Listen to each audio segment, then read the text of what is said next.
Thursday, February 18th, 2016.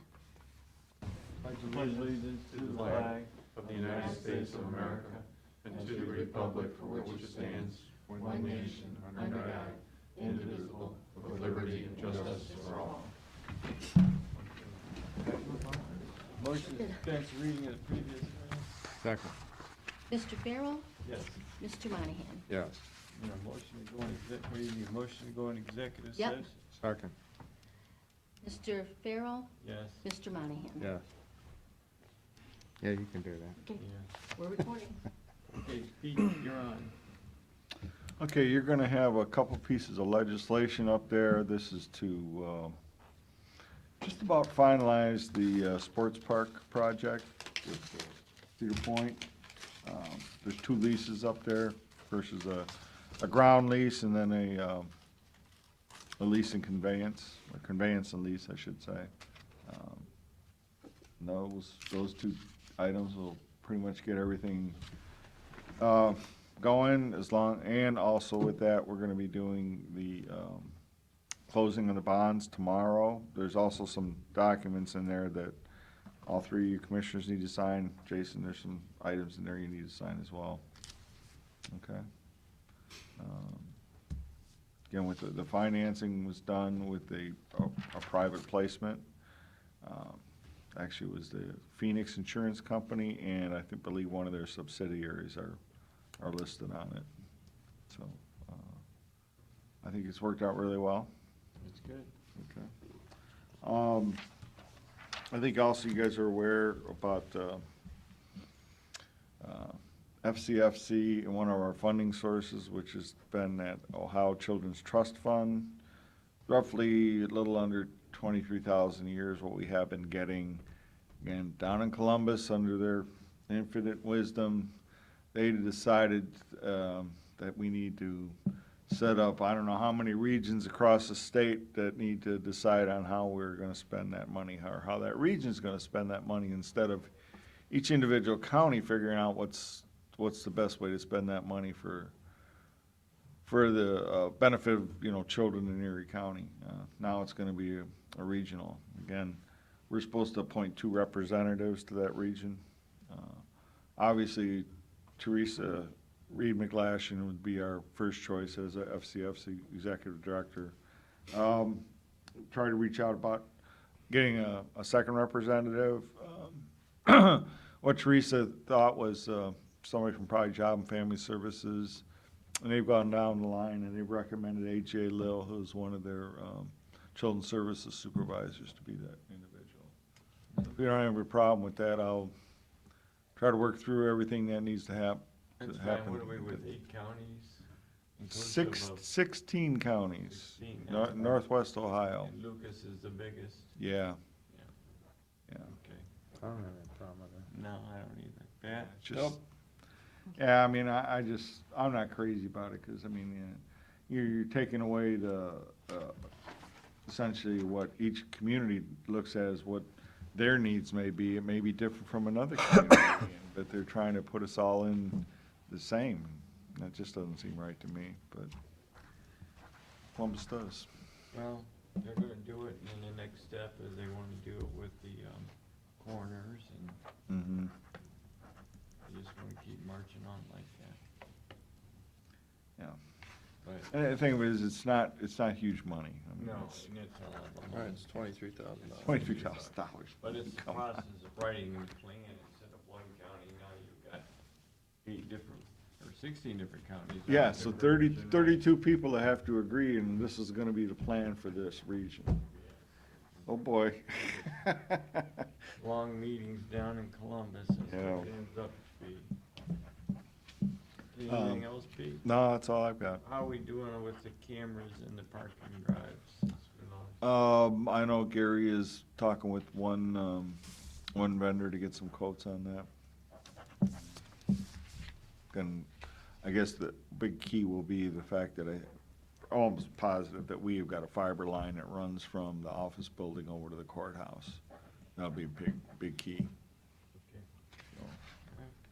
Pat, you wanna do the resolution since before we start our budget hearing?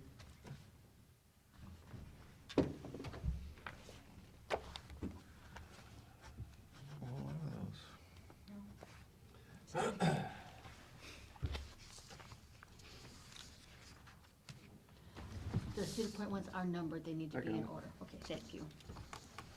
Resolution for the Board of County Commissioners for the purpose of entering into a ground lease agreement with Cedar Point LLC. Second. Mr. Shenigo? Yes. Mr. Monahan? Yes. Mr. Farrell? Yes.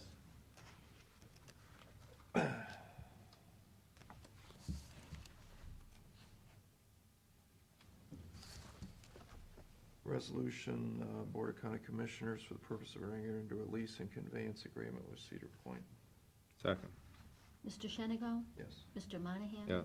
Mr. Farrell? Yes.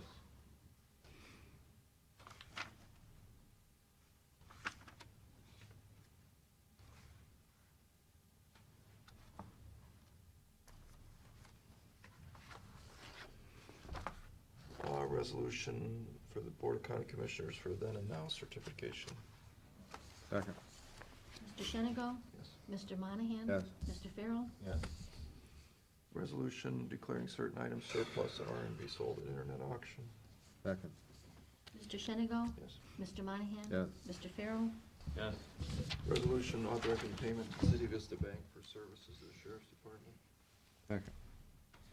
Mr. Shenigo? Yes. Mr. Monahan? Yes. Mr. Farrell? Yes.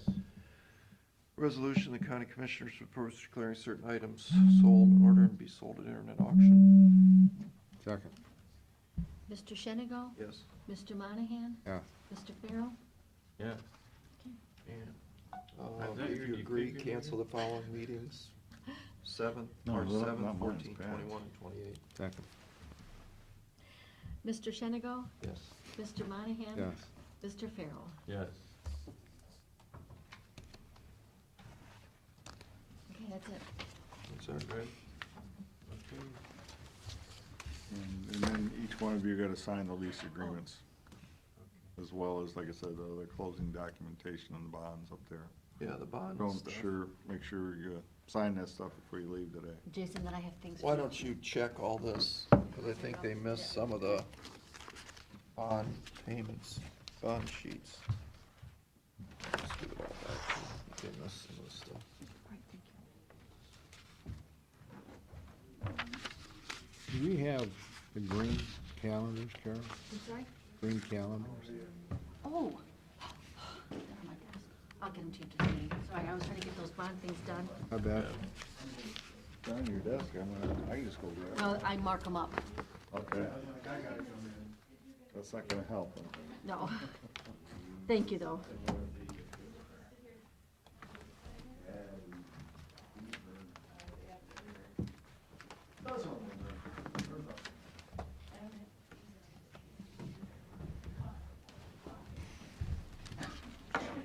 Jimmy didn't find replacement monitors?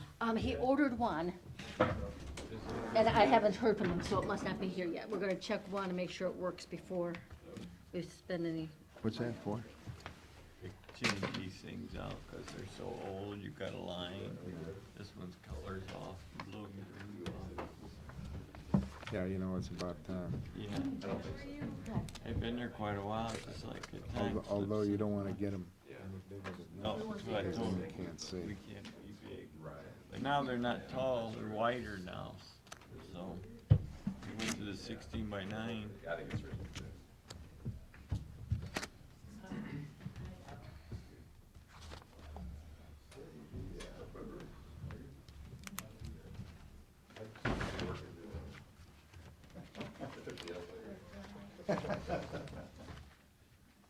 Good.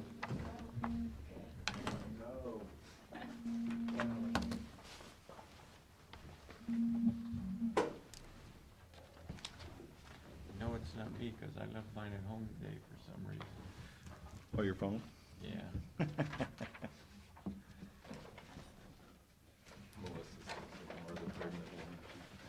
Tom, Been checked out. Yeah. one more. Doesn't mean In the she's back still not there, getting that- cramps and every once in a while. Get that water. Carolyn, you want to set these down, or do you want You can put right there in the stack, is fine, thank you.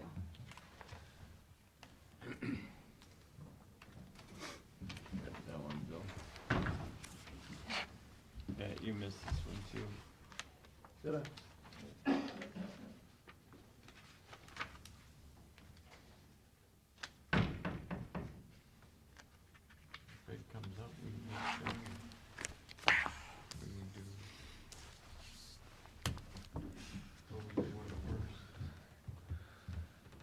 usually do them in order of kind of the different accounts. I think the prosecutor's up first, actually.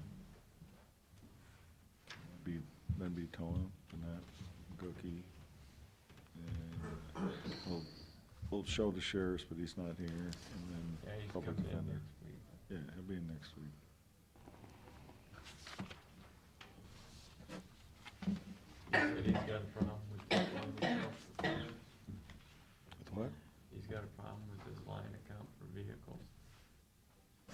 The sheriff. Oh, there's a problem there. Thing is, we haven't put it in the budget yet. Oh. The number's like 240,000. I had to check it out. Is that what number they just provided, or is that the number they turned in with their equipment outlay request forms during the tax budget, or what is it? And they're all Jeeps again. Well, Ford Explorers, the Ford Explorer Ford got it. Intercept package, yeah. Which they seem to be pretty happy with. I know I've been looking at buying a new car, I just don't know what to buy. I like those new Lincolns though. Oh, yeah? Yeah, and my wife, she wants a new vehicle. Can't decide on what, you know. I know, there's just nothing that really grabs. Well, she wants something that sits up high. Right now, we got a Honda van, which we really like. Not sure she wants that, or Wants a crossover. something like that. Makes a nice crossover. Yeah. $4,500 rebate discount on it right now. Yeah. Probably got the push button start, which we rented one out in Tucson a couple years ago. I left it running, didn't know it.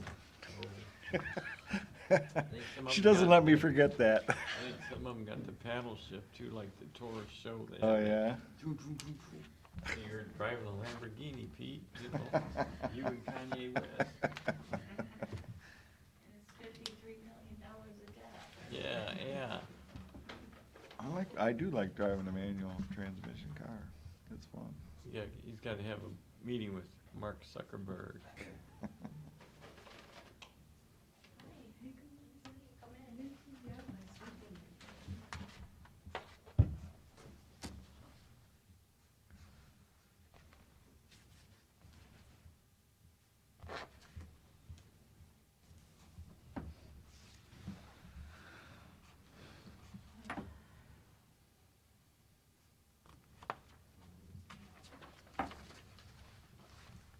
Well, I tell you one thing, Should tell Stan to show up maybe a little. could you imagine if we ever would've gotten Really? Yeah. No, 'cause I contract had no with idea that what to expect. Farmer Jones? Stan, he'll be here. You'd Yeah. have gotten in a fist fight with Oh, you 3 or man, 4 I'm telling- times. You almost got in a fight that one day. Oh, I remember. Yeah, that guy was wild. He was a character. Yeah. He come in here and had all kind, he had big dreams. He still run that place? Yeah, they go through hell. Oh, like- yeah. Like a, a sieve. Yeah. They go in, they're gone. Yeah, they pay him nothing and want him to. And then they beat him to death. To Remember, rate him out. Redfern's, There's Bill's. Thank you. Redfern's wife worked over there for a while. His Bill's- first wife. Bill Springer's wife worked over there for a while. Oh, really? Oh, yeah. What's it called? Chef's University? It's, Chef's Garden? Chef's Garden. Hey, your wife worked there Everybody for a has. while? They're hard on people. They're hard on people.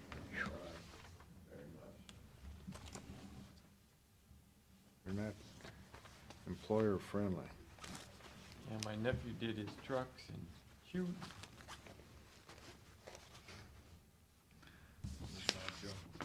Yeah, he's tough. Him and Bill almost got in a fist fight here one day. He was crazy, man. He did. That's when we were trying to, we put the flare on, and we were trying to, he wanted the gas, remember? And he wanted us to run it over to the railroad crossing. And then he went out and actually, was campaigning against the levy ordinance, remember? Oh, yeah, and then he remember he went to the, Township trustees or something? yeah, for the zoning. Yeah. for the Oh, you landfill. sound terrible too. It's coming a little further down the road. We need to get going. I'd be more than happy to contact that company. We gotta find some, Yeah. Monday. yeah, it's dragging out too long. There you go. Thank you. Can I give you two of them?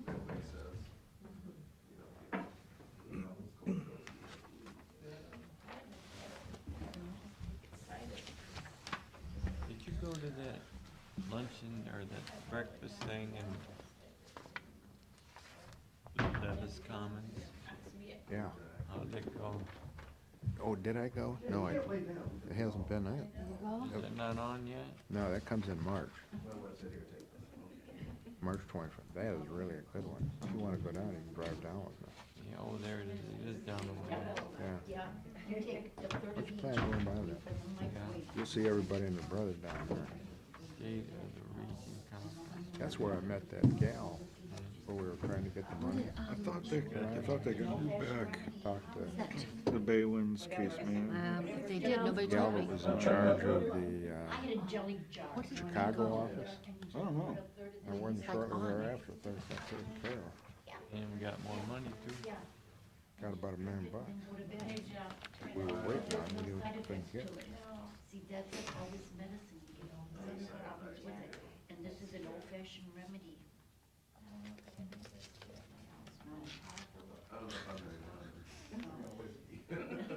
Well, see, then you just get together here and, for my, yeah, you have the whiskey. But I've heard of that for a cold, you know, a hot toddy. Oh, Cha- yeah. The chamber, I was at, I'm on the chamber board, I was there this morning, and they gave us a list of all the activities that are coming. Remind me, and I'll give you a copy of that, so you can put that All on. right, I am on the newsletter Oh, are you? list, so I get them every once in a while, and I put them on. I'll make sure that I have them. I've got a list that goes all the way out, like, for about 3-4 months, so. All right, Where's Mr. Ed at? Must I don't know. He's standing right out here. He's waiting for Melissa to bring up copies. Oh, She's going through some, I don't know, cramps or something today. Did we deliver a baby up there? Yeah. I'll never forget that time Magnus's tire blew out though. I've heard about that, that was before my time. I heard everybody hit the floor. Like a gunshot. 11 o'clock will be interesting. 11. That's when Phil Smith or Carl's coming. Oh, yeah. They'll beat up the Portal girls from OSU. I'm wondering if I should, Or we may. if it goes off by snow. Maybe not. No, Cause I do. we're not talking to him. They can call Jack. Okay. Cause originally, when they were back, You're making us nervous. I brought a whole entourage with me. Thank you.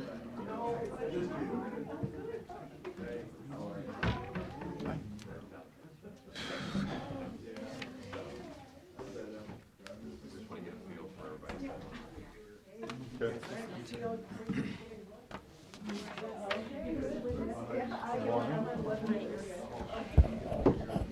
Jason said it's been pushed back. He thinks it's the 15th of March. Oh, it got pushed back. okay, would I get a chance to send it to me with the time and everything? I didn't know.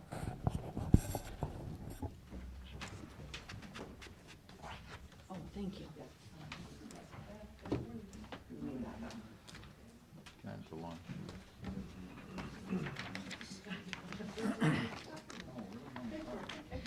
Okay, Ed, we're ready whenever you are. Sorry about that. General Fund Operating Consolidated Hearing. A couple of highlights. Right now, the revenue estimates compared to the beginning of 2015, it's up about 2.5%. Number of the items aren't up a whole lot. Of course, sales tax has been having some pretty good results. Something to factor in, last year we had 27 pay periods. So that represents almost a savings of 4% in terms of overall. Yeah, overall, how the bottom line works out. How much money is that? I'm sorry? How much money is that? How much money? Yeah, about, is the extra pay period? The extra pay period was, About a half mil. Half yeah, mil? Yeah, yeah, there was a 550. transfer from the compensated absence account We had last year. budgeted too, Yeah. so. Yeah. Initially, we were gonna start with the prosecuting attorney. I understand he is on his way. So I suppose the second one would be Judge Tone. I do not see anybody from his office here. If you can flip to the second page of the 8.5 by 11. What is going on in that court is the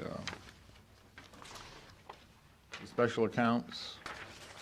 The judge has expressed interest in doing some renovations.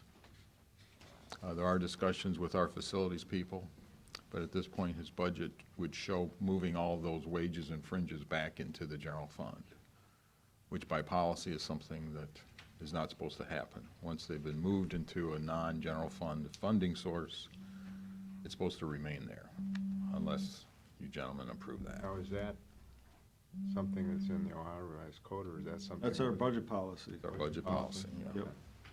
What's he looking at doing in regards to renovating in the courtroom? There are some basic things like carpeting and the like, but there's also like a lot of the furniture. I mean, it's built to last, but he wants to basically recondition, refinish the furniture. Reupholster it, refinish it, to fit, you know, What, like the like, chairs for the revarnish it. jurors? yeah, well, he actually wants to add more juror chairs, I believe, too. Yeah. Probably some, Technically, it would be more of a capital discussion, but I guess because it's affecting his day-to-day operating, that's why it's here. Invest money there and then deal with that issue out of the capital budget. The discussions have started with that in mind, but. yeah, I talked to him the other day, and says, hey, what about, I says, you know, what about this idea, that, you know, what if we provide those funds for that? I mean, that's why you have a capital budget. Yeah, I says, we Yeah. probably could do that. Yeah, I guess I'm confused on the whole payroll thing. What has this got to do with, why isn't it a capital thing? Because it would affect the day-to-day operating of the general fund by the 112,000 that's presented on the report. When he started those See, it's special under funds, personnel. like the foreclosures and all that, those funds were generated to pay for additional people, and then they were supposed to stay that way. Now not swap it back. I mean, it's actually, it's what we talk about, it's a capital program, and just leave them on that special fund.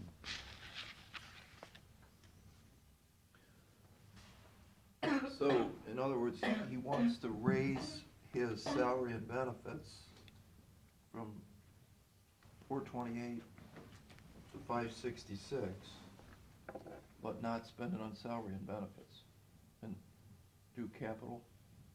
Am I understanding this right? No, No. basically, he's not asking for any more people or anything really out of the ordinary. It's just the funding source he's looking to change. It has been out of 3 separate non-general fund, That he was using from Correct. another fund to supplement yes, the salary and benefits. Okay, got it. yeah, Yeah. So now he wants to say, I don't wanna do that anymore. Now I Right. wanna take that money and put it over here. mhm. Right, I agree with you, Pete. I think we have the capital money. Let's do it that way. yeah. I think he will be willing to listen to us about that. That's what we talked about, is it's a capital Mhm. expense. It should be done that way. What are you talking, the capital expense, you talking about the furniture? Well, Or are the you talking furniture, about the people? no, the furniture I was gonna say, the people should, yeah, okay. should stay where they're at. Yeah, Right, in and that then we funding pick up the source. cost of, say, if he wants some renovations in this large courtroom. And you can get with Gary and Pick it then up, go say, out through of the- our capital funds. get through with Gary and go with the Either- process. Either out of the general fund, or, again, we set some money aside last year into capital projects, you know, or using, say, that money. Which probably be more prudent at this point. Okay, But again, we need to see all the numbers, globally to see where we're really at. all right. That give you direction enough? Yes, I think that one remains on hold till we get the capital item resolved. Mr. Baxter has joined us. He was actually originally first on the list. He's in the back. And just to kind of explain, this relates to the DRETAC, which when we presented last week, was about a 30,000, not quite 31,000 deficiency in estimated resources for 16. Since then, talking with Jason, we've adjusted the revenue estimate. It remains just under a $15,000 deficit for the DRETAC account.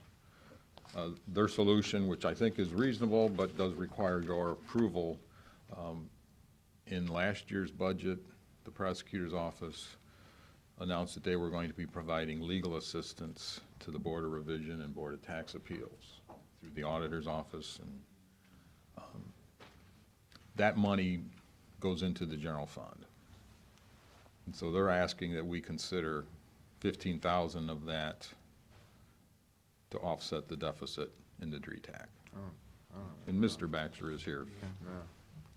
I got a question for Kevin anyway. It's really off topic, but it would be a budget issue. You know, you and I had a discussion Saturday about, the drug issue we have in our community. I haven't talked with the sheriff yet, but we expressed some ideas about maybe re-looking at restarting or finding a new way to get the drug task force going. And you're interested in looking at something like that. The sheriff's not here today, he's in Columbus, but we pay for it 5 times over in other budgets, whether it's the courts, human services, or what have you. You interested in looking at something like that again, Kevin? Yeah, sure. I think that's something we can explore. Obviously, the drug task force was disbanded a few years ago. Yes. And, I haven't got the statistics. I have the statistics back in my office, but it generated quite a bit of productivity, not only with drugs, but also weapons. I think what we talked about is that today, we're really seeing an emergency, and I see that Jeff is here. Jeff Whitaker, the public defender. The heroin issue is just huge, and we're not only seeing it in just the addiction rate and so on and so forth, but we're also seeing in violent crime, homicides.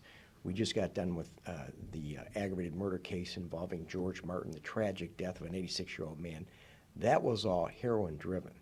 That was done completely by 2 addicts who were cut off by their dealer, and as a result of that, entered George's home, and the rest is history. So if not, maybe a drug task force. I think we also said maybe we could even isolate it or identify this heroin issue as something that maybe we could concentrate on.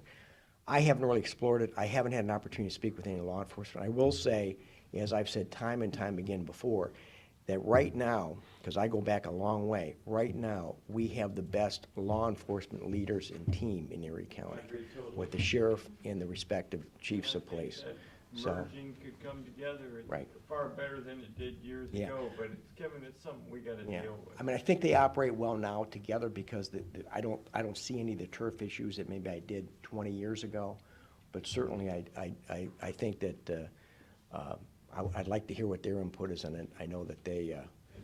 Kevin, If we had a drug task force in place now, wouldn't that help to discourage some of these dealers from coming into Erie County and maybe? Oh, I think so, definitely. Some of this heroin that is coming. Yeah, I remember years ago with Kurt Muelling and others, and they used the expression back then, it's probably out of vogue today, but the streets of Sandusky are hot, meaning that they had police and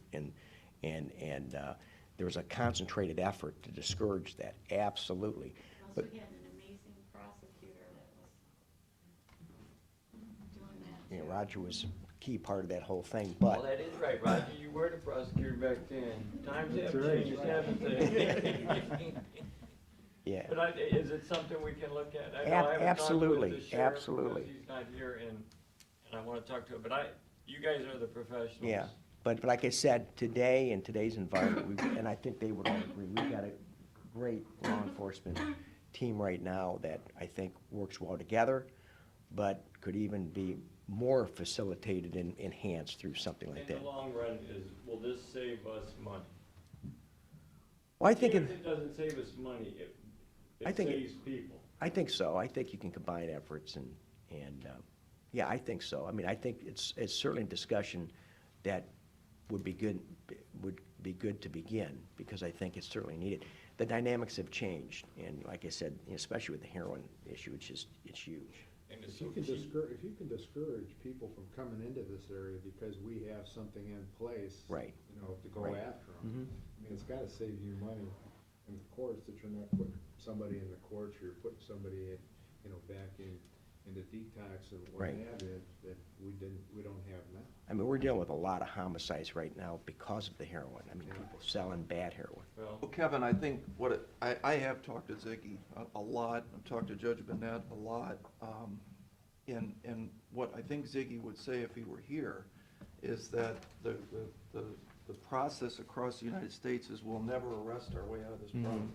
Because you can arrest one, and there's gonna be 5 more come right behind him. It's a money thing. What we have to do is through teaching our kids, we have a program that we're starting to do right now with the chapel. We could have we're trying to get 600 kids working with the football coaches, team leadership, into the church and say, don't do the drugs, don't get started in the drugs. But Zig would tell you, it's a revolving door at our jail. Yeah. They get out, they walk down the street, and they go right back to where they're at. And I think Judge Bennett would agree with that. We think the answer is treatment. We've got to get these people to some help that they won't be going back and entering this revolving door process. And I know Genesis was a great start. Pete Shade's trying to do the detox center. And then ultimately, I think what we need is an inpatient system here in Erie County. There's no place in 5 counties to get detoxed. And Ziggy said he encourages everybody, go over there and watch somebody go through detox. It's barbaric. So I think the tools are in place, but it's got to take the community involvement. And I know Ziggy said, you know, we could put all the cops in the world, and he says, we have never had a better relationship between Perkins and Sandusky. Right. I mean, you said Absolutely. that. Absolutely. And to add another layer, I think, yeah, more policemen's a great idea, but, you know, the judges need help because, you know, they're just coming back. I Right. don't think we're talking about adding more policemen. When we had the drug task force before, their sole responsibility was to get drugs off the street. It wasn't stopping a car because the light was out or something like this. I think we were successful. I remember the raids and stuff that you guys did years ago. But it is right. I think it's a twofold process. But you gotta get them off the street. You gotta, sure, they need treatment. But if you knock down the drugs, it's just like you say, you got a murder case based upon heroin in our community.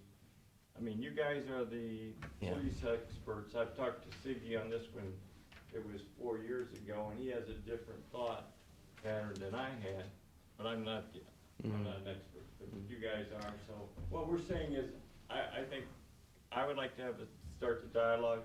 Sounds like Bill's ready to start some type of dialogue, and Pat's ready to Yeah. start some type It's a of good idea. dialogue, that we can move that forward. And I know, the sheriff called me the other night, and he's asking for additional personnel, and he'll be here next week.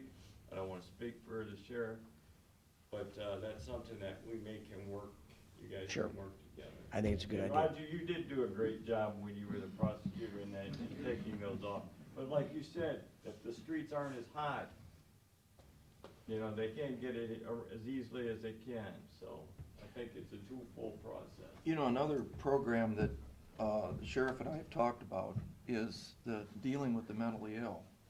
And we've got some mentally ill people in our community, maybe 600-700 people that we know of that are out there. And what we talked about is having a dedicated deputy and a trained psychologist that would sort of keep track of these folks, make sure they're on their meds, create a sense that this is your friend, similar to the DARE program as it works in the high schools. And that these folks would be able to be, you know, to know that we're here to help you, make sure you're doing what you're supposed to be doing.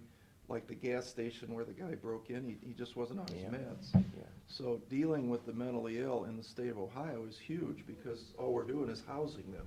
We're not treating them. And we have a separate board that's funded for 2 counties over almost $9.6 million to deal with mental health and recovery issues.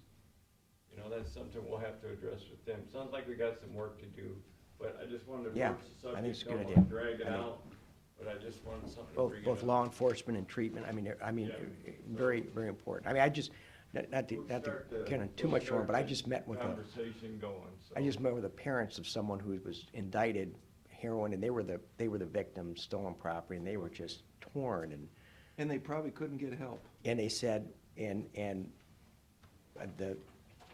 one of them said, well, what she really wants to do, she just wants to clean this up and then get out of town. I said, no. What she wants to do is get out and use more heroin. She needs to sit in there, because that's the only avenue we have to detox them. Yep. Right. And then we can work through this process. And because I know meeting, and I'm sure Jeff knows this better than I do, because he meets with the defendants more than I do, but occasionally we have people that will turn state's evidence in one case, for example. And I remember seeing the witness who's a co-defendant in the jail immediately after being incarcerated, then like 4 or 5 months later, and their whole demeanor, they look better. Right. Young girls, they look better, they're not defiant, they're, They look alive. totally different person. This So- is the process of the inpatient system, because we get them away for 90 days. Roger, you could probably comment on this. And we don't have that. Right now, we detox them in the jail, they do their 60 or 90 days, and they walk down the street, and they have no house, they have no car, they have no job, they go right back to where they're at, buying drugs. And as long as there's a need in America to buy something, there will be a supplier. You could arrest them all day long, but in the end, there's just gonna be 10 more behind them. Well, we got El Chapo, so let me come back a little bit. I didn't mean to Okay, interrupt, that's all right. yes, but Appreciate the on his thoughts. issue, I don't have a problem with the prosecutor's issue with the DTAC, that's not, are you all set with that, Jason? Yeah. Okay, good. We realize this is just a temporary solution. They've got to work out some other details for the Right. long term, but, Okay. okay. I mean to throw you off track. No, I understand. The next department would be Judge Bennett's court. Similar to Judge Tone, the funding in the special accounts are not where they once were. And this year, the court is asking that the general fund pick up the health insurance costs for their magistrate. Is this It has been employee or one employee, one employee? yes. And again, it's one of those, 18,776. yes, it's the cost of the family health insurance program. And I don't believe this is looked upon as a long-term solution. Again, I think both courts have to analyze how those special accounts are gonna work for the future. I'm fine with that. Anything, since you came, I hate to, is there something you'd like to? Comment on anything on the special projects, the grants, or anything at all? No, you've done a great job, you've been doing them a long time, you know, Vicki keeps us well informed, and, you know, it's a fun time, things change a little bit. I mean, I'm not gonna squibble over 18,000, so, but you've always worked very well with us, but, okay. Grants for the probation department are like, wow. Yeah, 1.13 million, I think it is. How much, Judge? 1.13? Wow. 1.13 million. It's in the paperwork, but anyhow, 1.13 million, 1.135 million. It's funding 7 out of 10 probation officers, so only 3 are being paid by the local money. And we keep getting them, so thank you. Yeah. Well, Judge, as long as you're here, would you like to give your 2 cents on Well, the like drug I problem? appreciate the judge coming, I've known him a long time, but let's get Ed moved forward, we got other people waiting, I know. Multifaceted. Yes. And treatment is a huge component, because when you give them the Vivitrol, they go back if you don't treat them with other drugs. Okay, thanks. Clerk of courts? What we call probate court, Oh, perfect. Jeff, you tight? He's sick, he's sick. Oh, well, Jeff, let's do you quick, and if you're sick. Okay. Well, thank you. Jeff is actually the caboose of today's program, so we'll let. Okay, so we gotta shuffle way in the back. Yep. Come on up, Jeff. All right. We are, I didn't bring any forms today because they're all at the office and I came straight from the house. We really are looking to, last year when we were here, we talked to you about getting an attorney and we talked to you about getting a paraprofessional in. And you funded some funds through a temp agency so we could hire a lady. And we thought that really that would help us bridge the transition as far as funding goes. The lady that we have, absolutely wonderful. We would hate to see her go away. She's doing a tremendous job. And so we would like to bring her on full-time rather than pay her through a temporary service agency. She's keeping us caught up. And when, I met with my board, they chose that as the priority even over the attorney, is getting her full-time. We really need her full-time because of some changes in the common police court. The judges switched their days a bit, which Chris and I are the common pleas public defenders. We had our meeting days on Wednesday with clients. That's been switched to Fridays. Well, Fridays is the day that we had the office closed in the afternoons so that the ladies up front could get their work done. We're going to now need to leave the office open all day, every day, so that we can on Fridays meet with the clients in the afternoon. So if we bring her on board, what we do for our community is we're now no longer going to close on Friday afternoons, and we're now no longer going to close earlier in the afternoon to the public. So it's a benefit to them. It's really a marginal cost. We put a lot of funding into the temporary services account to hire her through a temp agency. I'm also looking at long-term. Certainly one of our secretaries at some point in the future is going to be retiring, and this young lady, very, very intelligent, and she's someone we would like to keep and train in using the software systems, and our software systems hopefully are going to be upgrading. We're waiting for the state PD to rule on that issue. So for all of those reasons, that is our high priority. As far as the attorney, where we really need help is common pleas. Chris and I are now at 150% of ABA guidelines.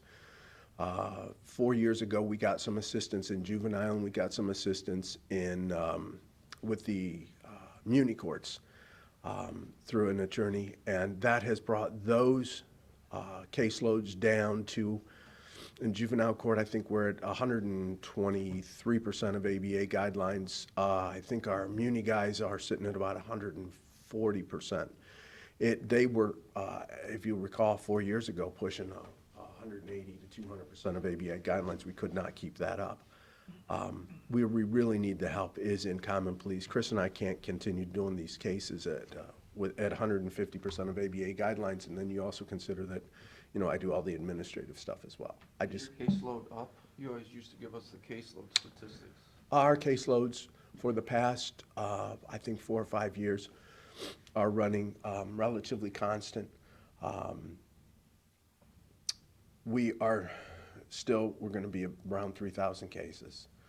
I remember when we started the first year, we went to 2,000 cases. And now we had 1 year where we spiked to 2,900. We were hoping that was that was just a single year spike. The next year it went down a couple hundred cases. Since then, it's gone back up, and it's stayed consistently high, right around a little less than 3,000 cases. I don't want to cut you off, Jeff. I know you're sick. I can smell your Vicks. But we'll take it under advisement. I know because we have a couple requests from the judges and that. So Yeah. we're going to look at it. All right. In a comprehensive thing. All right. The computer, I don't think any of us have a problem for. Well, I think that'll come out, it should come out of the computer. Well, the only computer that is if we got the attorney. That's only if they get the attorney. Right, because that's where we would need it. We'll give you an answer on that then shortly. Very One good. question I had, you're on a temp service Yeah. right now, Right. paying how much an hour? I didn't bring that with me. Do you know, Pete? Yeah, it's like, There's no it's about, benefits. No benefits, and it's about 600 a week, yeah. So basically, what you're trying to supplant here is to go to full-time is the benefit cost. Yeah, and, but, yeah, so it's not a full, you don't have to fund her full, because we're gonna pull the funds out of that one line item that we funded her and put it over. That's the difference. Yeah, and even then, it's gonna be, Cost of, in Yeah. most cases, a family health insurance plan. yeah, man. And also, just to remind you, we are now, for every dollar you spend for the others, you're spending $1. For the other dollars you come out, you're spending, it's at 48%, 48. It's never been this high. So really, it's a very marginal cost. That gives us something to think about. Thanks, Jeff. All right. All right, back to Bev. Yes, we've been told by more than one of the judges that Judge Magucki will be getting a third of the criminal. It's creating some staffing requests on her part, and there's other costs besides staffing, but Judge, would you like to fill in the hole? Okay, I don't know if I'm telling. Okay, actually, some of you guys go way back, like Tom particularly, so you know that for 2 terms I was just probate only, but Ian Mashari needed help, so I did a third of the criminal cases back in the day, even when I had no legal responsibility to do that. I did that for 2 terms, which was 12 years. And at that time, I had 5 full-time people, which the court before that had like 4 full-time people and like 3 part-time people when I took office, and I got rid of, Jane Lucal actually had a magistrate, but I said I don't need one. So if you look back in the budgets way back then, you'll see that I've been responsible when I didn't need something. So when I'm here today asking for something, it's kind of like I really need it. So bottom line was the difference between when I took a third of the cases before and I had the 5 full-time people. Ann would give me the court reporters and did all the work for the sending out the jury notices and provided me with the juries and all that kind of stuff. So my staff didn't have to do any of that. So now we're gonna be doing that same thing as do the other courts. So that's, you know, gonna create some additional things which go beyond just staffing. It also goes to issues like, do we have to have a refrigerator and a coffee pot for jurors? Where do we get the money for, you know, bottled water and coffee and soda pop for the jurors? Just where do we get the postage for the juror notices? So these are some things that are gonna be in addition to just personnel. I just want to touch on them so you know what I'm talking about. And then, like, there's the capital case, I don't know if there's a pot for that, like when we have capital cases, if all 3 judges take out of that, so maybe that's not an issue. And I'm not sure about court-appointed counsel for indigent defendants. Since all this is new to me about the funding, I'm just bringing it up, and some of this already may be answered. Well, and I don't want to cut No, into that's- you, but I think we've talked with Pete, and we're trying to get a meeting with the judges so we can get an understanding of Okay, what's going my on. only issue with that, and that's fine, and I'm all in favor, but I'm gonna be getting this starting soon, so, and I don't have the funds, so. You're the probate judge right now, basically. Actually, we all 3 are the same title. We're all called General Division All 3 Judges. judges do probate? Yeah, when her Well- new term started. Here's the thing, we all 3 have probate, general division, and domestic relations. So, and general constitutes civil and criminal. So, since everybody can't be really, you know, it's kind of like a doctor trying to be good in a whole bunch of areas. My position is still designated by statute as the ex officio clerk of the probate court. So I'm still pretty much not pretty much, I am overseeing the probate court.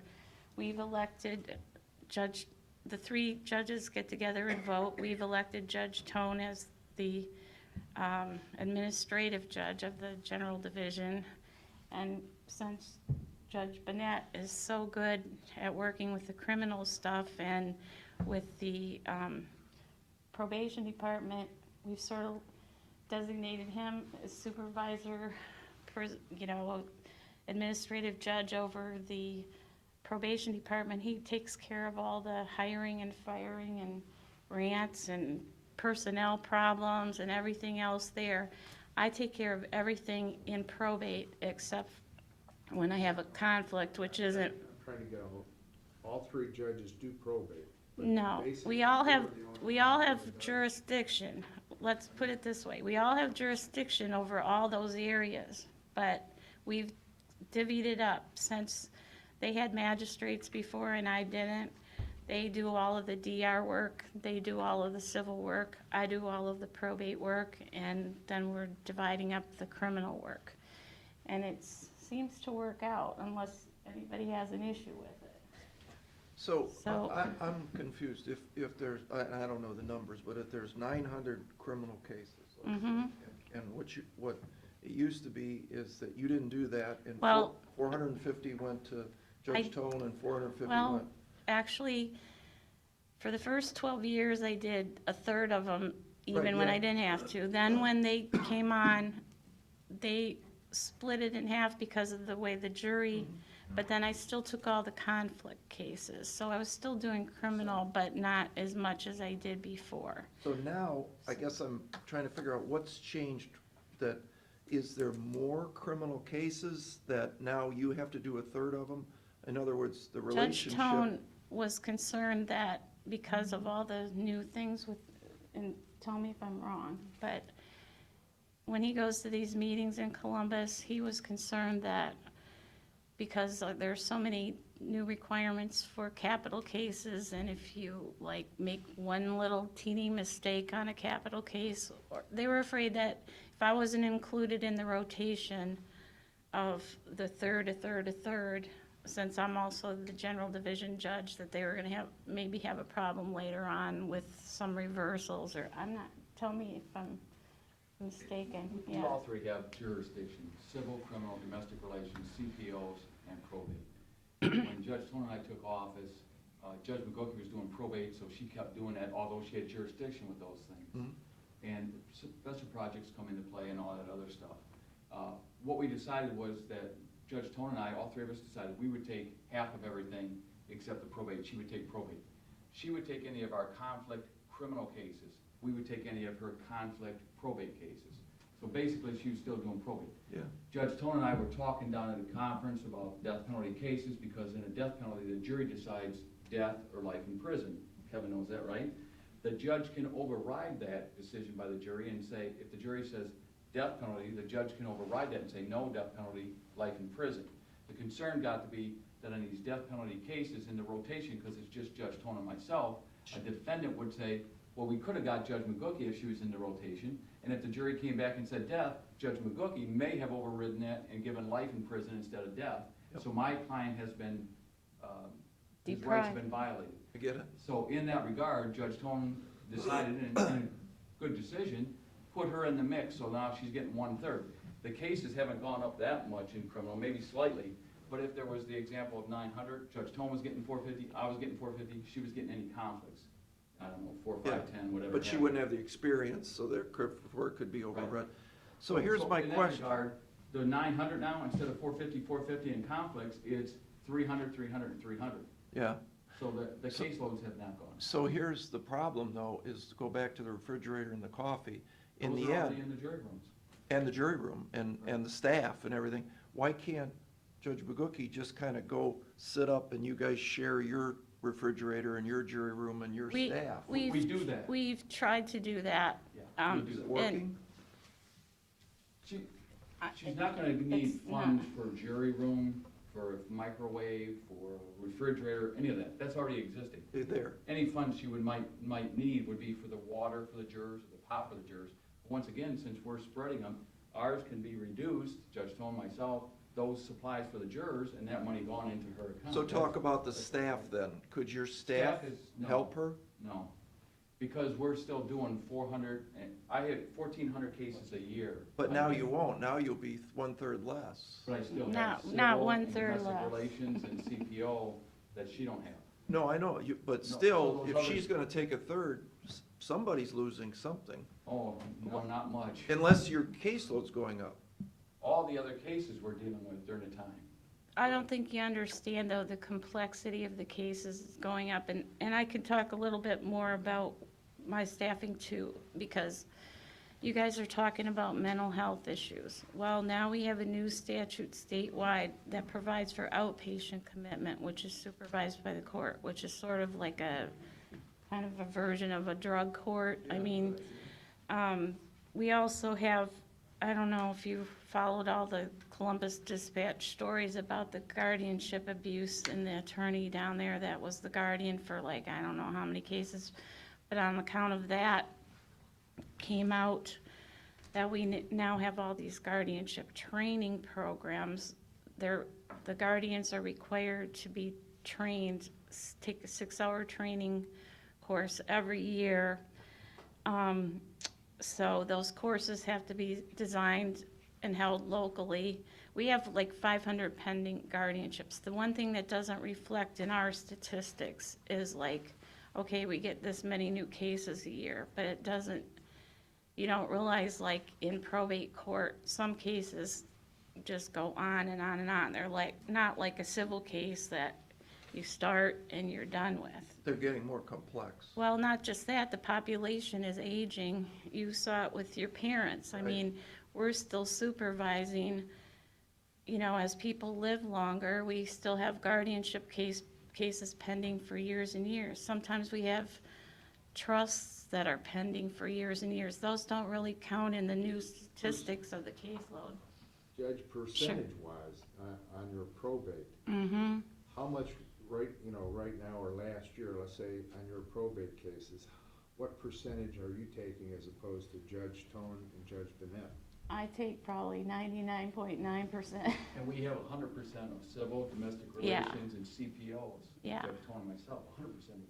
Yeah, And that's. it's a far- lot. Trust me, it's a lot of work. Judge, you and Judge Tone then would be taking They still, 30%, 33% of the Probate? probate? I would be willing to do that if she took 1/3 of 30% of civil, domestic relations, and Yeah. CPOs. see, This is See, it's not, why, that's why I think your suggestion with the judges together is a good idea. Yeah. that's why I told Pete that we're trying to arrange this so we can get together.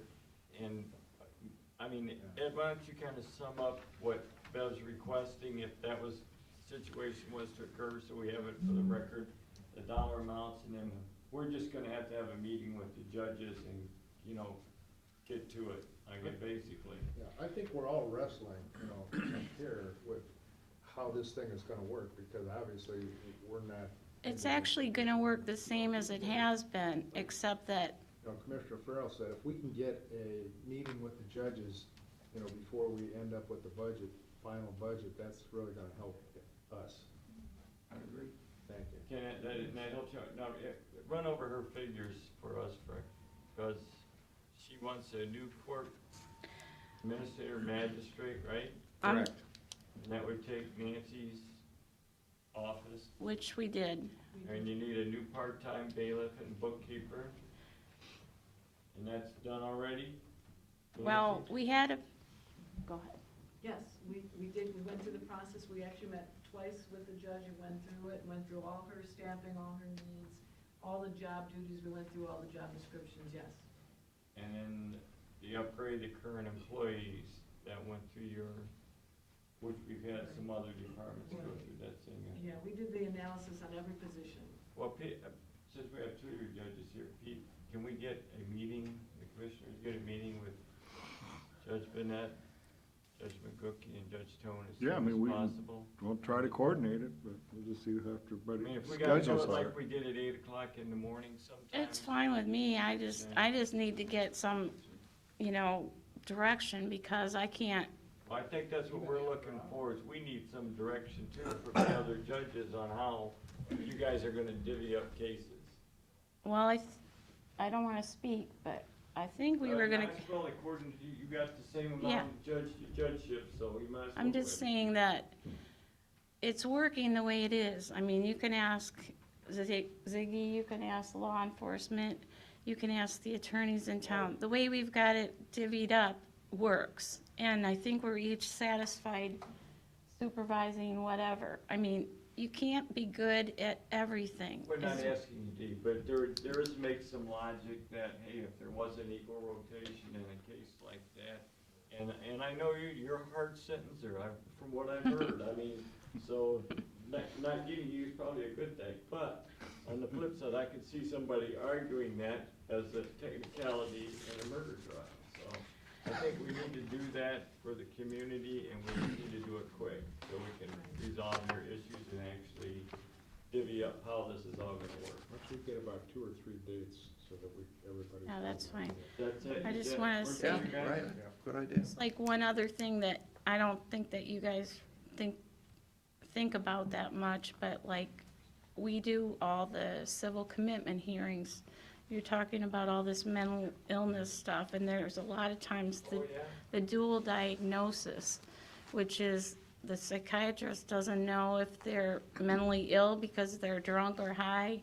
I mean, it's all goes hand in hand, and we have more and more and more of those, and I go over to the hospital to do those, so that we don't. Plays into the number of cases. But I want you to understand that, like yesterday, I heard there's just more and more security issues too with those. Yesterday, I just heard on the news that, like, one of the security guards at a hospital, I think it was in Akron, got stabbed by one of these mentally ill patients at the hospital. And so we've been working with Ziggy and the people at Firelands and so forth, and there's a big summit coming up in Columbus in April, and we're trying to get a task force or whatever you want to call it on that too. I'm just saying, there's so many new things up and coming, like, that you might think only the caseload is like what's driving all this. No, there's just so many things, and we're trying to keep on top of them, and in good faith. That's what I'm talking about when I come and make this request. So I that's appreciate it. it. Kevin, do you need to be involved in this meeting, or are you? Nope. I don't think so. You can get a free lunch on this one? All right, so. Well, we appreciate you coming in, judges, we know you're a busy schedule. So Ed, I know we're behind schedule, so. I think the only other one we have today would be clerk of courts. And they're here.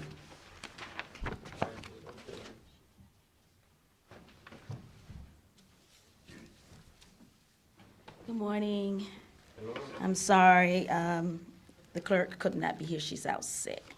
But we thank you for seeing us this morning. I believe first on our agenda is the court file now. We are asking for, Where she's at now? she's out sick. Yeah, okay, but alternate A, what is that entitled, Ed? It's Oh. dealing in part additional service costs as well as some capital items that are, like for instance, the court file now, e-filing is a contractual service expense. Okay. It's like a monthly. I know we attempted to explain this a week ago, and I think we stumbled through it a bit, and so I think that's in part. The original request a week ago was higher, it was like $30,000. We scared them down to 18, but they're still here looking for $18,000 in additional costs. And what's that paid for? The court file now? Yes, if you could elaborate. Yeah, the court file now, that amount is the $8,660, which is for the portal that we're gonna be using. A what, portal? Mhm. That we're buying with Courtview. And this portal is vital for the juvenile court, for the privacy of the juvenile court.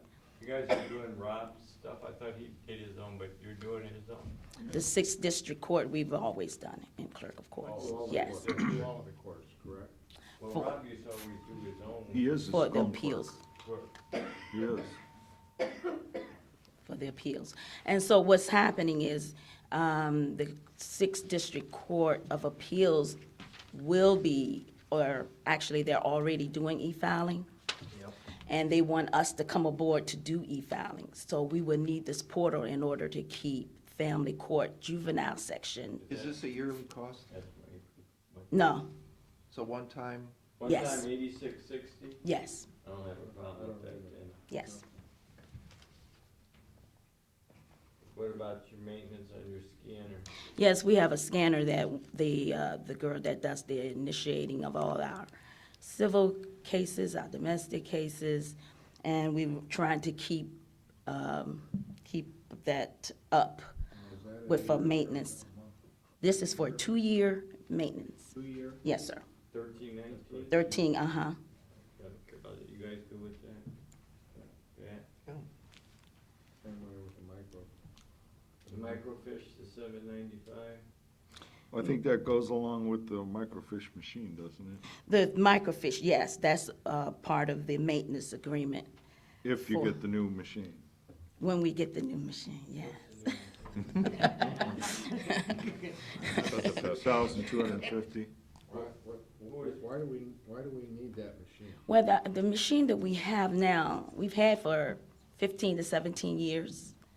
It has been breaking down consistently for the last 2 years. So a lot of times, When you it's say not up working. You say consistent. We have to have someone, the CastNet that we have this contract with, to come out and work on it. And sometimes it's down a day or two. And this is the accepted method, again, still Carolina microfiche as a record? Yes, it is. That's the permanent record. Yes, yeah, Well, for, we all know what happened to CDs that they thought was gonna solve everything, they're obsolete, so. And electronic.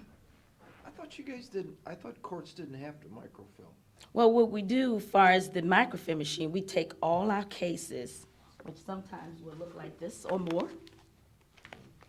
and we reduce it down to a strip of microfilm, which will save space. And why can't you burn it onto a, what do they call it, Carolyn? It's not a CD, but it's there's another form that they call it. I don't know, I'm a microfilm proponent. Right, but we looked this up on the court system, and there's another way to do it other than microfilm, where you burn it on a CD, basically. Well, the microfiche was definitely saving the space other than the disc, because The disc. it's a flat, looks like film. But you have to have a machine to read it then, Yes, where if you burn it onto a disc. and these are for really old cases. Right, but why can't it be burned onto a disc? Is there a law? I don't think No, those are I think accepted as It's not permanent accepted as a records. permanent record. No. I mean, You it- get a little bump on them, you can't read them. Get a glitch on it, you can't read it. You can always read microfilm, all you need is a magnifying glass and a light bulb. So what did they do over at Job and Family Services with the millions of files? They didn't microfilm them. I think the judge has got something he'd like to I'm just gonna say. say, we have a microfilm machine we don't use, it works, they can have it. Is it a So- reader? Yes. Well, what do you do with your cases? We don't microfilm. So what do you do with them?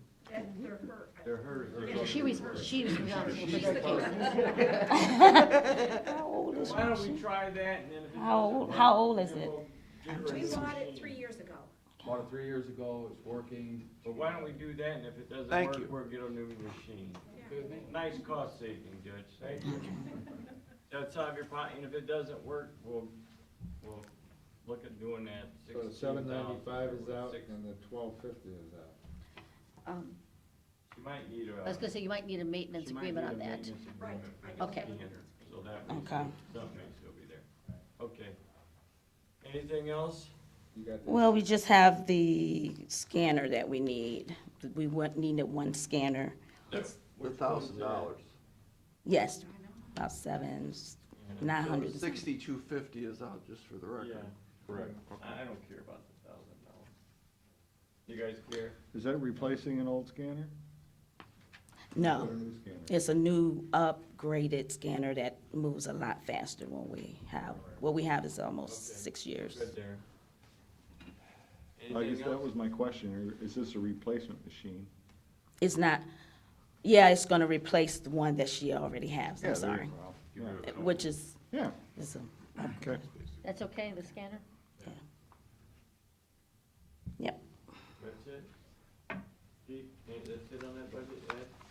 that's sorry? about it. On this one, no. That's it? Yes, other than the sheriff will be here next week for his list. Yeah, he called me, I'm sure he called the rest of the commissioners, he was in Columbus. And Kinda told us what he wanted, but we probably kinda threw him a curveball today, so, but I'm sure it's something that he can handle. Yeah, we need to talk about this. Let's go to the back page of this. Well, yeah, I'm not sure what you have on their back page, but I'm just saying, here's a summary that shows us where we stand with these budgets, and here's all these things we were talking about today.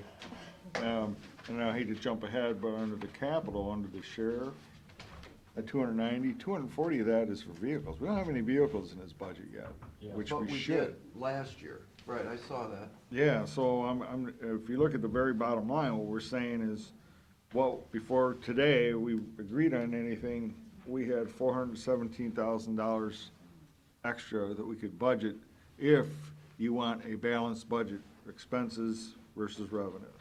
So my question, We're gonna take something the out of big thing capital. is on children's services.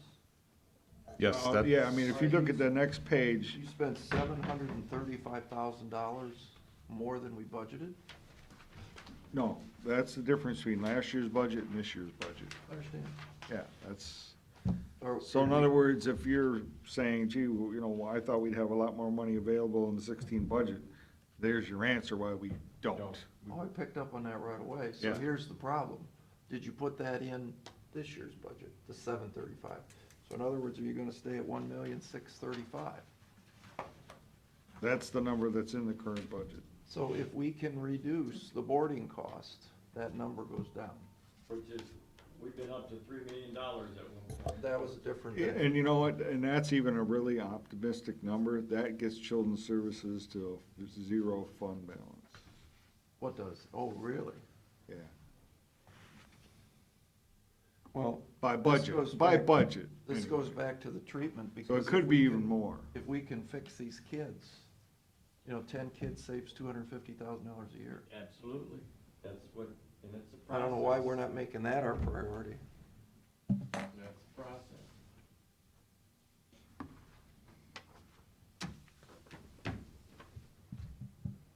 What's Judge Rob coming in, or is he happy? He's happy. His issues were all within the general fund operating. He has some capital items that would be discussed next week. And some of those are partially funded by the state, so, I'm good then for today. yeah. Okay, thank you, folks. Okay. Next on the agenda.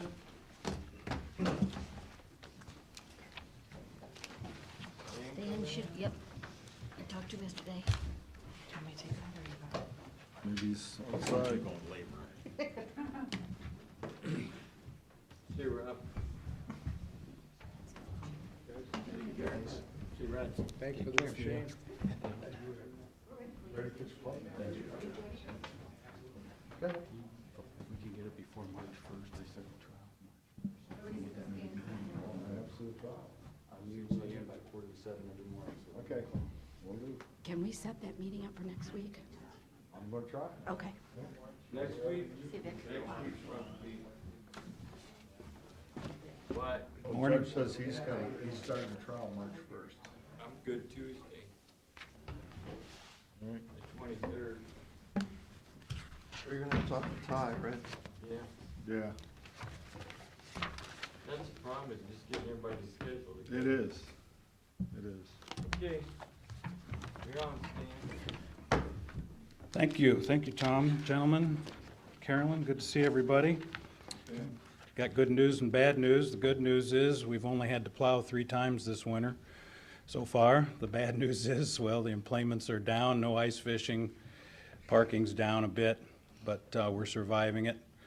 And we all knew that the last couple of winters weren't a guarantee, and it's kind of a blessing not to have to plow every 2 or 3 days.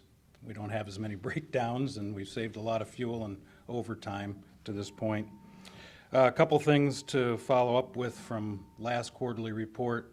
Accounts receivables, we've been working diligently to clean up, get everybody on track with what the policy is and not be taken advantage of by any of our base customers or anyone else at the airport, and we have reduced it significantly, and we've had a couple more come in just this last couple of weeks that were on that list.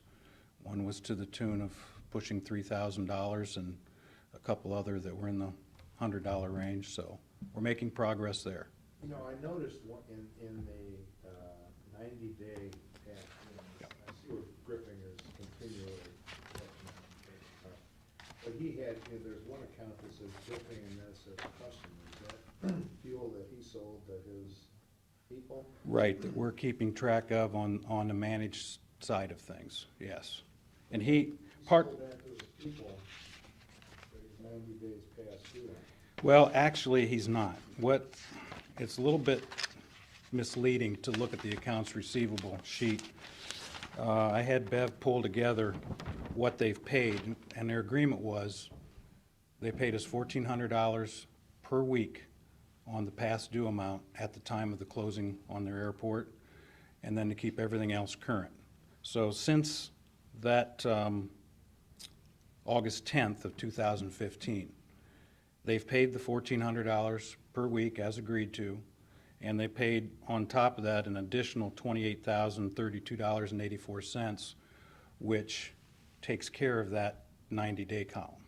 Okay, well, they were about ballpark, $178,000 in the rears. At least, yeah. Sold their property, they paid off 100.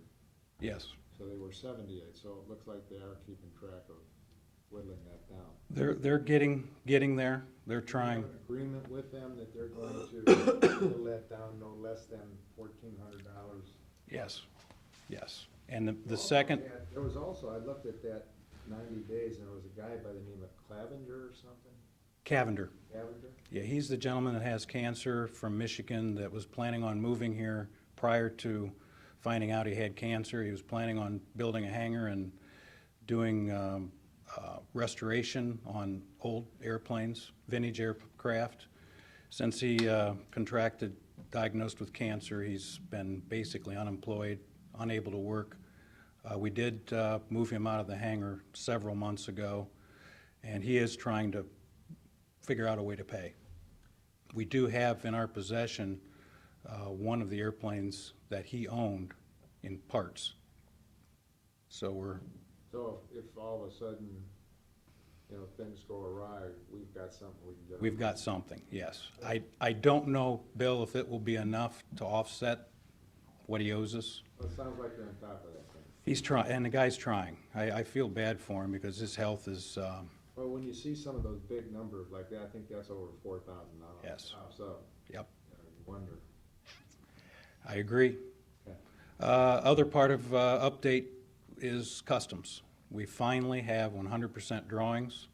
The footprint of the building has been reduced by about 35% from the original customs requirement. Which was? It was going to be somewhere near 2,500 square feet, and we're down to about 1,700. I mean, what was the total? Oh, about $1 million they were projecting at that point. So we're down now to? Well, we're hopeful when the bid goes out, which at that point we'll be able to make a decision on what we want to do, whether we're going to proceed or not. They're thinking that it may be down somewhere in the $600,000 range. I'm still Couldn't flabbergasted. they buy that VCD building for $600,000?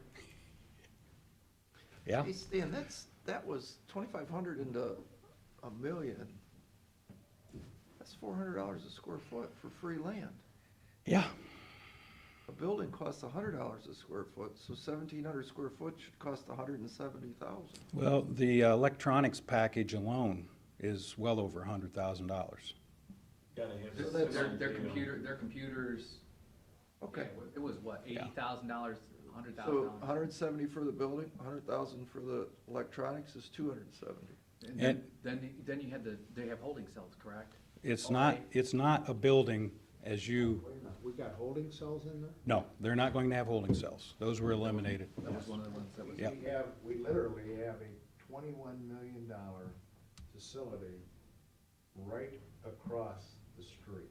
And they can't be more than 150 yards from the It's airport. close. Yeah, I mean, if you go through where the, Lakeshore, or, you know, the Visitors and Convention Yep. Bureau is, It's right there. it's right there. Yep. Well, we've, That's literally the $700 toothbrush. it's come a long way from where we started. I mean, we have been able to reduce the footprint, the cost, et cetera, and I'm anxious to get the bids back.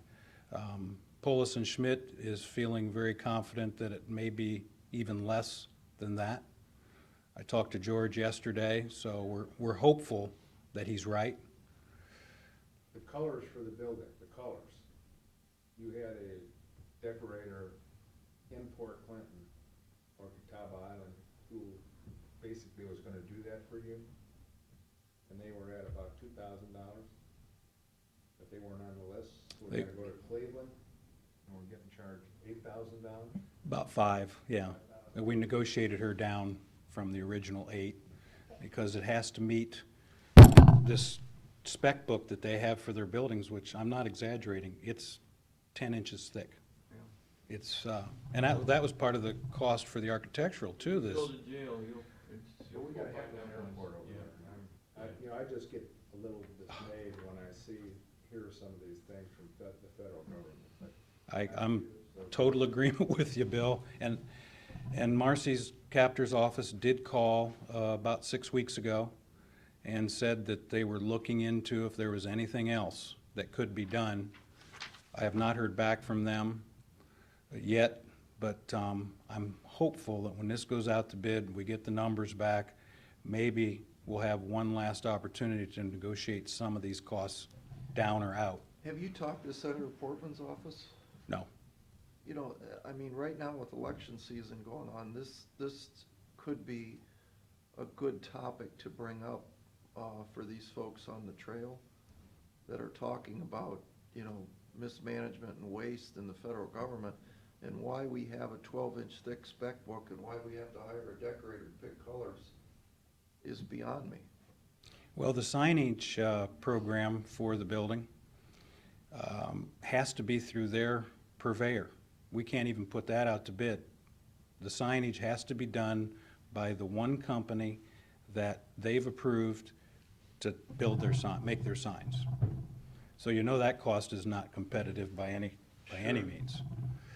But it's kind of where we're at is, you know, we're getting about, on average, 3.8 people per day. The word is not out there with the Canadian folks yet. We're getting a lot of Canadian planes, but we still have a long way to go in marketing this thing and educating the Canadians that we're here, we're easy to get to and go through. So 3.8. Can you get us a figure as to how many people coming from Canada that actually have gone through our airport, or Canada, or, you know, wherever? That's the 3.8 per day. International travelers. International travelers from that's last year. Whether it be Canada or... We don't know where they're from, but we can comfortably say that 99% of those, 7 days a week, or is that 5 days a week? 7 days a week. Every day, Yep. 3.8 every day. And that was, About 30 people a week. Right. and they all like us. We have had nothing but positive comments about the airport, this community. The air, you know, we should be so proud of what we have over there. I mean, it's a fantastic airport, but I get dismayed when I look at the federal, and I did talk with Wes Barbaugh, and he was willing to come down from Senator Portman's office and talk about it, the same way with Senator Brown's office. Ann Longsworth Orr, they were willing to talk about it, but I don't think, you know, the people at the airport or Ottawa County Commissioners at the time were not really, they didn't wanna ruffle any feathers. They did not. The same way with Congresswoman Capter's office, they were more than willing to sit down with everybody, see what could go.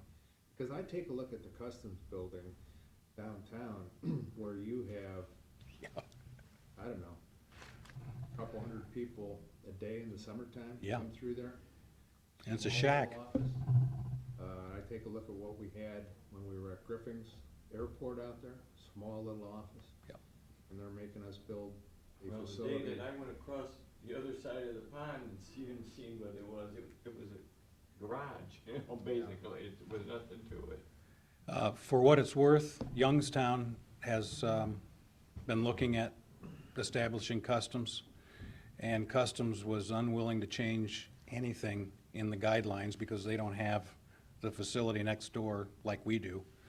And Youngstown, last I heard, had to abandon because they were going to have to spend over $1 million for the building, plus customs would require them to spend another $110,000 per year per customs agent that was assigned to that airport, and they couldn't justify it. At three or four people a day, we would not have a customs agent sitting at that airport.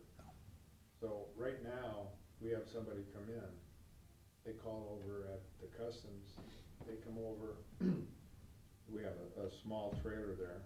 Yep. They come in their car, say hello, get back in their car and go home. Kinda, yeah. What else you got? Okay, as you know, fuel prices have been coming down. We're, and that's reflected in our total numbers for financials, but for the year 2015, we ended up pumping 5.3% more gallons than the year before, which equated to about 9,000 additional gallons from 2014. And to contrast that with 2011, we're up a little over 100% from 2011. So we pumped over 170,000 gallons of fuel, and back in 2011 and 2012, we were in the 80s, low 80s to high 80s. So I feel we're heading the right direction with growing the airport and getting more exposure and getting more people coming in from the general aviation side as well as the jet side. We still have a lot of work to do. It's amazing how many jet pilots are just now finding out about us. So we're working on continual promotion and trying to get ourselves to that next level. The employment issue with this winter, the way it's unfolding, is making getting the 10,000 employments even more difficult. I am meeting with Put-in-Bay Port Authority in March, and we're going to start working on some joint efforts to see what we can do in terms of helping each other. Because if we can get to the 10,000 employments, they would be able to get very close. And What are you, 3,000 employments away right now? little under 3,000, yes. So, How much mix do you have with Lake Erie Shores and Islands? I mean, you guys, we talk a lot. We work with Dwayne and Larry, and they've been very, very good to work with. And how about the museum? Do they also? yes, museum's very much involved. Because you guys go hand in hand, really. Yes, yes. We started a couple of months ago, our communication committee, where now everybody that's involved at the airport sits down one day a month for a couple of hours, and we're all sharing what we're doing. We're working on joint efforts in advertising. Up until this point, the museum wanted to do an ad. They did their own ad. Of course, it said Erie Ottawa International Airport because that's where they're at, but it wasn't as coordinated, as joint as it could be. So now we have Lake Erie Shores working with us and this committee, and we're going to start doing joint advertising through the various media opportunities, and hopefully this will help us grow things as well, get more exposure. Thanks, Dan. Is there anything else? Grants are moving along. The ODOT grant for the Charlie repair, they're coming next week to do all the pre-engineering. That'll probably go out to bid sometime in mid-April. You're still using KNS for all of those? Yep, CNS is still doing all our engineering. I think their contract is for another 2 years. Everything else is How much is good. that grant for, Stan? 600 and change. And you're gonna get another big FAA grant? This year probably be 150,000. The plan at the moment is, because of all the changes at the airport, the FAA wants us to do a new airport layout plan to update everything that we have that's not on the old I plan. thought we approved one, it was like 1.2, 1.3 million. Approved it last year, but you're not gonna do it until this next fiscal year. Is that correct, or? That's the one we just wrapped up. We Okay. just wrapped that. That one's done. Okay. Your runways are in pretty good shape. Excellent shape. Get lots and lots of compliments. How about the lighting? I'm sorry? The lighting, you were having problems with that. Yeah, we have a bid for new home runs from the terminal to where the electricity for the lighting's distributed on the field. And we're waiting to see if we can squeeze that into this year's grant. It's about 15 to 18,000, but not a big thing. Okay, thank you, Stan. Thank you, folks. Take care. Lady? You're up. You said lady. Well, good morning.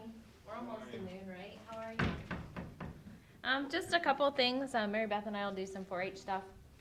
Tim isn't here today. He had another appointment, but Tim is knee-deep in pesticide applicator. Of course, that's the license that they have to get to apply those pesticides and herbicides. He's also working on our IPM program that's coming up, getting those contracts out, so I'm sure you'll see him around. Something I think is fun, and we'll pass it around, is Mary Beth and I were part of a work group up here in the Erie Basin. So we work with some neighboring professionals, and we developed a game called Stack Your Deck, and it's actually for teaching workforce preparation skills to our teens. And so they actually play the game in their 4-H club, or at a teen meeting, or at Junior Fair Board. And we actually received a grant from the Ohio 4-H Foundation to print our first round of it, and we started distribute them around the state and right here in Erie County. So we're pretty geeked that our stuff's getting out there, and people are gonna play it. So I'll pass it around if you wanna take a look. You know, it's something like they draw a card. It says, you're sending in your resume as requested for a local business. You need to include a cover letter with it. Discuss with your partner how you would write a cover letter and what should be included. And then it kind of goes through tips and then things to take away for them to do later. Yeah, so there's basic things like handshakes, introducing yourself, that kind of stuff. But yeah, if you want to take a look at it. Yes, it's all in there. So we're excited, and we think they look nice. And because we headed it up, I was actually the designer on the design. We printed them local, so we used Laura's printing. So the grant, provided that, but we went local. So we're excited. Other things, of course, with 4-H, Real Money, Real World. You've all been out and helped now with that. So this past fall, we were here in high school. We did the Vermilion Academy, and then Margaretta High School. And actually, Donna and Mary Beth met last week, 2 weeks ago, with EHOVI. And it looks like EHOVI's going to come on board, so we can get that out there too. So we're pretty excited about that. Of course, it's get ready for 4-H, traditional 4-H time. Join your club, pick your project, get ready for fair. So to get ready, we held 2 volunteer trainings last week. We were up here in the chambers. This is always a nice room to host our people in. But we started our trainings through the years. We had 40-some of our volunteers that are returning come out to do that. We're actually, this week and next week, we're in Erie County 4-H Awareness Weeks. And so we're going out into the schools and doing Mystery Mush, which is a hands-on science project, and then talking about 4-H. Let's see, I was at St. Mary's Vermilion earlier this week. You're at Osborne? I'm at Osborne here soon. Soon, yes. We're also going to hit Ontario, Margaretta, Sandusky, Central Catholic, St. Pete's. We've got 13 third-grade classrooms signed up to kind of do that and get their introduction to 4-H, so we're excited about that. Ohio 4-H Volunteer Conference, which brings together over thousands of 4-H volunteers from around the state and teens, is set for March 12th at the Columbus Convention Center. We actually have 11 4-H volunteers from Erie County going down to attend and get training with 1 teen, and Mary Beth and I were both accepted to present down there, so we'll be teaching as well. The other thing I'll talk about, and then I'll let her talk, We're actually also doing a 4-H fun night. We're partnering with Ghostly Manor. They host Wednesday night 4-H fun nights for families. And so we're going to be there next Wednesday promoting 4-H, handing out 4-H information. So we've invited. Laser tag? Yeah, well, I don't think we're doing laser tag. I think they've got us bouncing and climbing and doing scooters and skating. I'll be in the 4-H booth. You'll be bouncing. That's right. But we're going to be there to provide information both to non-4-H members, and then we've also asked our 4-H members to come out and bring a non-4-H friend, so we can kind of recruit and put the word out, but also get our 4-Hers that are coming back together for a fun night and get them excited about the year ahead. We talk about shooting sports. You want me to talk about shooting sports, shooting? Yes. One thing that we do have is we have several 4-H projects that actually have the kids shooting, archery, rifles, pistols, muzzle loading. But in order to offer those projects, we have to have a volunteer that goes to a training. The training is a 3-day training where they actually become certified to teach that to youth. And so we just recently, this last year, had 2 gentlemen that went to 2 of the sessions and got certified. So they'll be adding archery this year, and we're adding rifles. And then we have a 3rd gentleman who's scheduled to go down in March, so we have another archery instructor. So we're pretty excited with Surgeons of the Hunger Games movie and Brave that was out by Disney here not too long ago. We've had a lot of interest in archery. And so we're excited that now we have some certified people. So not the kid just taking the self-directed basic archery, they can now take the shooting archery. And we'll be holding shoots at shooting ranges. So they're pretty excited about getting that going. Do you guys fill up your 4-H camp over at Kelly's every year? Yes. Yeah. That was next. People yelling at us last year Yeah, when that our was- kids didn't get in. That was next on my agenda. Camp planning is well underway. I've got right around 30 camp counselors that'll be working with me throughout the next few months to plan camp. I do a camp counselor selection process. It's typically here on Martin Luther King Day, just because the kids are out of school and I can have them for a couple hours. So I've got quite a few new camp counselors. And the past, I don't know, several years we've filled camp. Every bed's full. We've had to turn kids away. The past several years, we typically try to give them an opportunity to go to another county's camp if they want that opportunity. I started publicizing in the schools several years ago, and I think that hopefully, given the fact that we also have a strong camping program, we just have a great need for it, I guess. Or Say other county, because Sandusky County or Huron County, do they participate with us on any of that? Kelly's Island. So it's called Erie County 4-H Camp. It's on Kelly's Island. There are 9 counties that come there to do 4-H camp. So Sandusky, Ottawa, Wyandotte, Seneca, Crawford, Erie. Did you get Medina? Medina, Lorraine. So they pretty much fill up June and July, and then once that is done, the camp opens up to band camps. So they run a lot Perkins of band goes camps there. through there in August. Because by August, most of 4-H camps are winding up. You've had fair, you're knee deep in fair, so by then they kind of shift gears. And they also cater to some other groups. I mean, there's an Alcoholics Anonymous group that utilizes the camp and rents it. And Bill, you've been over to the Operation Military Kids that's over there. Alcoholics Anonymous. No, no, but you've been to the Operation Military Kids camp that's over there in August. And they run so, that in yeah. August, that serves those military kids. So they're a separate entity from us, that camp. They have their own incorporated board that's a nonprofit, and they're actually in the process of hiring a new director. So I don't know if any of you know of anyone, but they are looking for that full-time year-round person that's their figurehead that does the grants, hires staff, trains staff. Didn't that director have an office here at one time? If you can call it an office, you know that tiny little cubby hole where the gentlemen go in and program the key cards and stuff. We shoved a desk in there. Because when we were up here, we had that one room, but once we went down there, we were really kind of short a room. The old director, he didn't utilize the office a lot. He was more on the go. I'm not sure what the new director will go or do, so I might be back to begging Pete and Soil and Water to see if they would maybe share some space back on that porch. I'm kind of waiting, for the camp to kind of tell me, and I guess that would be an expectation of that board, if they want that new director to have in-office time, or if they're okay with more of a mobile home office. And that's Who won the big money last night? not us. I saw you guys there. I left before the very end, but the last name of Bowman Moore, I think. Somebody by the last name of Bowman Moore. Amanda Bowman Moore, I think. Oh, that's the Metro Parks director is Amy Bowman Moore. Maybe it was. I think Amy she was in Bowman. my leads class. Tammy stayed till the bitter end, but I One of our left, so, volunteers won $1,000. We're happy for her. Oh, yeah, that's good. yeah. I just like to win my ticket money back. find? It Yeah, never I know. happens. You won It's one year, gotta didn't you, be. Tom? Gotta Yeah, I be. won one year. Yeah, we've never You won. get that escort home and stuff, you feel Well, I important. left early because if you're there, you know, you might wanna wheel and deal at the end. Yeah, at the end, they tried to bring you in and come on, you can split the money and you Yeah, both win. yeah. The 4-H enrollment deadline's April 1st this year. That's a change for Erie County. In the past, it's always been April 15th. So it'll be April 1st. That's gonna help us with, getting information out to 4-H members about camp. Gonna help us get information to, fair board members to get trophies and awards sooner, and just help us get ready a little bit earlier.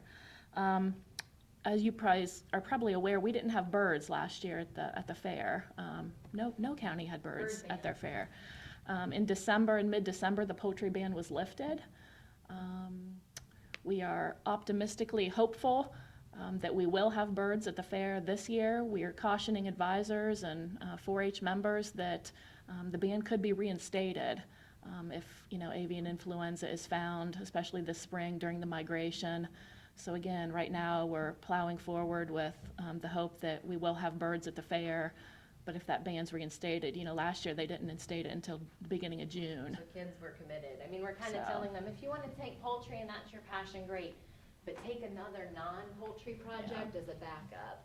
So all of a sudden, it's July, and if that ban comes back and all you have are ducks and geese and chickens, you're not in a total loss. Speaking of poultry, the only other thing I've got is, beginning next week, we'll be in schools around the county for the chick embryology project. We hatch chicks in classrooms around the county using incubators, so.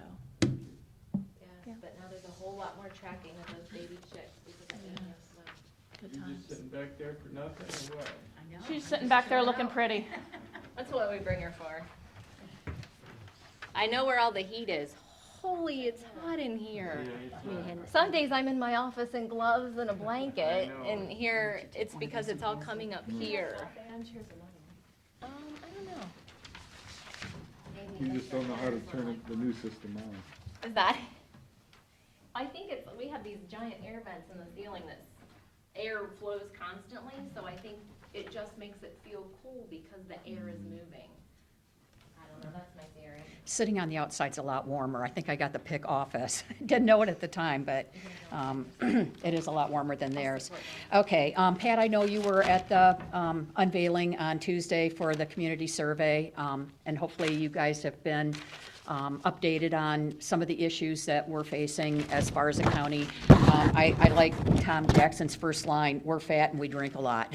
I don't know if you read his article or not, but I really do like to use the community health survey as a tool to structure my educational outreach. And the sheet that I passed around is from the Ohio Department of Health. And I thought this was interesting because they surveyed hospitals and local health departments, those are the two entities on the bottom there, the two graphs, to see what their top priorities were as far as for funding and I guess just helping their county residents. And you can see where they kind of drew the lines back and forth where they did, maybe a hospital prioritized obesity at number 1, the health departments did it at number 2, but you notice there's not really a huge difference, percentage-wise, even though it fell number 2 for the health departments. So what they did was they combined the two and put them up here at the top, and you can see obesity is still like the number 1 priority, and physical activities down in there, nutrition, chronic disease, all those things that I primarily target. So I did attend a national conference the first week in December. It was out in Las Vegas, which that was a nice little perk. I'd never been there before. Really, I'm going there for a conference. I would have gone wherever it was, but I'd never been to Vegas, so I'm kind of glad I got to see that. But one of the speakers was Dr. Roizen from the Cleveland Clinic, and I don't know if any of you have heard of him before. He and Dr. Oz are very close friends, and they wrote all those You books a few years ago, like You on a Diet, if you remember all those. And one of the things that he shared, which I thought was really gratifying, was what we need to do as a country to kind of get a grip on our healthcare situation, our diseases, our lack of paying better care of ourselves. And he had a whole list of things that he thinks is going to help, and one of them was family and consumer sciences. I was like, go Dr. Roizen, because what he sees is, and I see this too as a school board member, we're facing a lot of issues as a nation, primarily health and wealth, and we have done away with all the life skills education in our school districts. And we need kids to learn, when we kind of got them as a captive audience, how to eat properly, how to cook, how to, do things that are going to serve them well all the way down the road. So I was very glad that he, worked that in. But, one of the things that he really, I guess, was very strong about, and that I have already been sharing with people in January and February, is that not just for ourselves do we need to take better care, but also just like as a country, because, and you all know this as commissioners, the cost of health care has escalated so rapidly. And he said that in the late 60s, when he was in med school at Stanford, they all had to take a financial, medical class. And everybody went in there that first day and they were all grumbling and complaining, why are we taking a financial class? Why aren't we learning, about disease and that? He said it was one of the most helpful, meaningful classes he ever took in med school, because the professor showed them how us not taking better care of ourselves was really going to affect the economy. And he had a graph that showed as the cost of healthcare rose, when it bisected at a certain point with the gross domestic product, that you would see a lot of industry leave the United States and go somewhere else, like Mexico, China, whatever. And he predicted it would be 2000, it was 1990. And we all know that was about the time when a lot of our industries went overseas, because they just cannot afford. And the healthcare, and he said that just in the last 8 years, they've gone from $350 per month per employee to cover for health benefits to this year to like $650, and it's an additional $395 million for the Cleveland Clinic to cover healthcare costs. So he's very high on wellness programs, like what Amy Paulsa does, what you guys are doing. He said their CFO kept saying, when am I going to see a benefit on this? When am I going to see a benefit on this? And gradually over a couple years, with everybody doing these wellness programs, they are seeing a reduction in the cost of healthcare for their employees. But, with Ohio State, we've got 44,000 on the books. I don't know technically how many FTEs they are. We have obviously OSU is a huge employer, but the clinic's 29,000. So, the counties, you're the biggest ones here in Erie County, your healthcare costs affect all of us.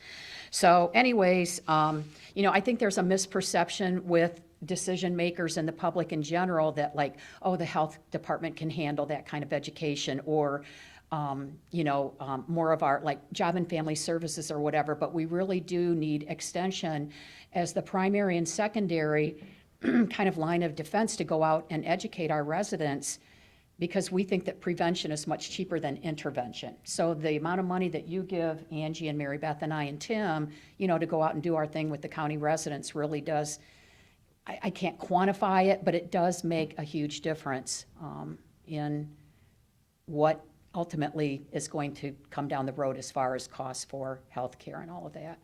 So anyways, do you have any questions? Like I said, I'm going to focus primarily on chronic disease this year. I've been doing a lot of heart disease this month, because February is National Heart Health Month because of, Valentine's Day. And also cancer, diabetes is huge. Right now, 1 in every 3 Americans, and by 2020, we think 1 in every 2. I mean, this is getting really scary. Type 1 diabetes, which that's when children's pancreas shuts down and they don't make insulin anymore. Average age of onset for that was always about 10 years old. Now it's 6. And we're even seeing 3-year-olds developing type 1 diabetes. So it's getting scary. It really is. And at some point, the cost of health care is going to be such a big percentage of our gross domestic product that they feel they won't be able to fund the military or education. I mean, if we don't get a grip, it's going to be scary for us. So anyways, I'm doing my small little part right here in Erie County. Just wanted to let you know that. Where'd our cards go? Do you want to keep those, or No, can I they're take them, or, here. okay, we'll take them on file. Oh, I know. They're gorgeous. Sandy, any Oh, yeah. questions? No, Okay, no. we need a motion to. Got some support here in the audience. Okay, thanks. Have a good day, guys. Thank you.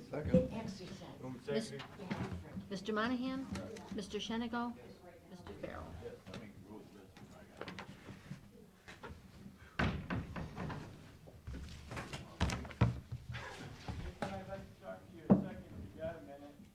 Talking to me? Yeah.